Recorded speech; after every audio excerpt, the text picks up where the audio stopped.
বন্ধুসকল, আজিৰ সময়ত ফাইনেন্সিয়েল মাৰ্কেট কমপ্লিটলি সায়েন্স। আৰু যদিও ফাইনেন্সিয়েল মাৰ্কেটক আমি কমপ্লিট সায়েন্স বুলি কওঁ, তথাপিও জন মুৰ্ফি বা ষ্টিভ নিচন বা আলেকজেণ্ডাৰ এল্ডাৰ এই ট্ৰেডাৰসকলে এনালাইষ্টসকলে ফাইনেন্সিয়েল মাৰ্কেটক সায়েন্স আৰু স্কিলৰ কম্বিনেশ্যন বুলি কৈছে।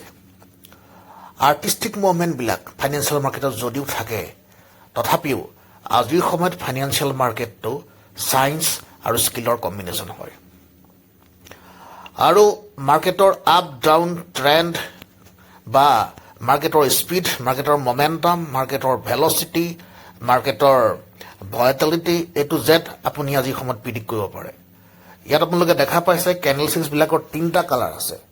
আপ ট্ৰেণ্ডত গ্ৰীণ হৈ গৈছে, ডাউন ট্ৰেণ্ডত ৰেড হৈ আহিছে, আৰু ইণ্ডিকেশ্যন য'ত হৈছে তাত পিংক কালাৰ হৈ গৈছে।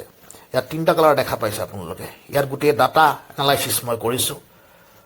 আমাৰ বায়াৰ আৰু চেলাৰ বা অপেন ইণ্টাৰেষ্ট এই সকলোখিনি ডাটা ইয়াত ডিটেকশ্যন হৈ গৈছে। আমি কিমান বায়াৰ্ছ আছে মাৰ্কেটত বা কিমান চেলাৰ্ছ আছে এ টু জেড আজিৰ সময়ত ডিটেকশ্যন কৰিব পাৰোঁ।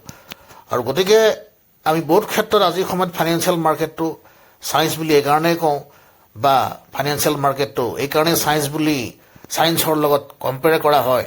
ইয়াত আমি যেনেকৈ ইভিডেন্সৰ ওপৰত ছায়েন্সত গোটেই বস্তুবিলাক ডিটেকশ্যন হয়, আমিও এটা কমপ্লিট ইভিডেন্সৰ ওপৰত বস্তুবিলাক ডিটেকশ্যন কৰোঁ। আৰু চাইণ্টিফিক মুভমেণ্টটো প্ৰত্যেকটো ক্ষেত্ৰতে ফাইনেন্সিয়েল মাৰ্কেটত ধৰা পৰে। যেতিয়া ইয়াত দেখা পাইছে মাৰ্কেটটো আপ ট্ৰেণ্ডত অট'মেটিকেলি কালাৰবিলাক গ্ৰীণ হৈ গৈছে, ডাউন ট্ৰেণ্ডত অট'মেটিকেলি ৰেড হৈ গৈছে, আৰু ঠিক তেনেকৈ ইণ্ডিকেশ্যন পেটাৰ্ণত অট'মেটিকেলি কালাৰবিলাক আপোনাৰ ইয়াত পিংক কালাৰ হৈ গৈছে। ঠিক তেনেকৈ ইণ্ডিকেটৰৰ ক্ষেত্ৰতো আপোনালোকে দেখা পাইছে মাল্টিপুল কালাৰ ইণ্ডিকেটৰ ডিটেকশ্যন হৈছে। তলত আপোনালোকে চাব পাৰে য়েল্ল' কালাৰ, ইয়াত ব্লু কালাৰ, এটা হেভি ব্লু কালাৰ আৰু এটা ৰেড কালাৰ ডিটেকশ্যন হৈছে।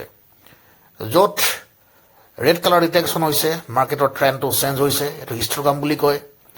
য'ত য়েল্ল' লাইন ডিটেক্ট হৈছে ডাইভাৰজেন্স, ডাউন ট্ৰেণ্ডৰ divergence, pre warning signal of trend change. Next blue colour detect হৈছে মাৰ্কেট আপ ট্ৰেণ্ড, আৰু ব্লু কালাৰৰ লগত এটা যিটো dark blue heavy blue detect হৈছে, ইয়াত আপ ট্ৰেণ্ডৰ ডাইভাৰজন। 4টা বস্তু ডিটেকশ্যন হৈছে ইয়াতে। আৰু ইয়াত মুভিং এভাৰেজ ক্ৰছ অভাৰটো আপোনালোকে দেখা পাইছে মাৰ্কেটত ডিটেকশ্যন হৈ আছে, MACD ক্ৰছ অভাৰ। আৰু মাৰ্কেটৰ কেণ্ডেলষ্টিক্সৰ লগতে যিটো ক্ৰছিং আছে তাত আপোনালোকে দেখা পাইছে ইয়াত 5 আৰু 8 EMA লগোৱা আছে, এক্সপনেঞ্চিয়েল মুভিং এভাৰেজ ডিটেকশ্যন। আৰু আমি জানো এক্সপনেঞ্চিয়েল মুভিং এভাৰেজৰ লগত যেতিয়া MACD ডিটেকশ্যন হয়, মাৰ্কেট এটা অতি হেভি মুভমেণ্ট কৰে। আকৌ কৈছোঁ এক্সপনেঞ্চিয়েল মুভিং এভাৰেজৰ লগত ক্ৰছিঙৰ লগত যেতিয়া MACD ডিটেকশ্যন হয়, এটা অতি ধুনীয়া মুভমেণ্ট আমি দেখা পাওঁ। গতিকে সেইকাৰণে ইয়াত মাৰ্কেটটো অতি ধুনীয়া এটা মুভ কৰি আছে। লগত মই ফিবনাচি ৰিট্ৰেচমেণ্ট ইয়াত আপোনালোকে দেখা পাইছে, ফিবনাচি ৰিট্ৰেচমেণ্ট। আৰু ফিবনাচি ৰিট্ৰেচমেণ্ট লগত ইয়াত AI বেছ কেণ্ডেলষ্টিক্স পেটাৰ্ণ লগত অত্যাধুনিক MACD টেকনলজিয়ে মাৰ্কেটক এটা কমপ্লিটলি ছায়েন্সলৈ কনভাৰ্ট কৰি দিলে, যাৰ ফলত আমি দেখিয়ে গম পাই যাওঁ মাৰ্কেটটো আপ ট্ৰেণ্ডত আছে নে ডাউন ট্ৰেণ্ডত আছে। আৰু ষ্টেটিষ্টিকেল যিবিলাক ডাটা আছে, ডাটাবিলাক আমি প্ৰত্যেকটো ছেকেণ্ডত আমি ডিটেকশ্যন কৰিব পাৰোঁ। আৰু সেইকাৰণেই আজিৰ সময়ত ফাইনেন্সিয়েল মাৰ্কেটটো কমপ্লিট ছায়েন্স হয়। আৰু এইটোক কয় আজিৰ সময়ত এভিডেন্স বেছ টেকনিকেল এনালাইচিছ। আমি এভিডেন্সৰ ওপৰত বেছ কৰি কাম কৰোঁ, কোনো অনুমানিক আমি কাম নকৰোঁ। আৰু আগৰ সময়ত বহুত ট্ৰেডাৰ আৰু ইনভেষ্টৰে অনুমানিক কাম কৰিছিলে মাৰ্কেটত, গতিকে তেওঁলোকৰ যথেষ্ট লছ হৈছিলে। কিন্তু আজিৰ সময়ত ফাইনেন্সিয়েল মাৰ্কেটত জেনেৰেলি লছ নহয়, কাৰণ তেওঁলোকে কোনো অনুমানিক কাম নকৰে। আজি এখন ফাইনেন্সিয়েল মাৰ্কেটত কমপ্লিট চাইণ্টিফিক এভিডেন্সৰ ওপৰত বেছ কৰি আমি কাম কৰোঁ। উইদাউট এভিডেন্স আমি মাৰ্কেটত হাতেই নিদিওঁ।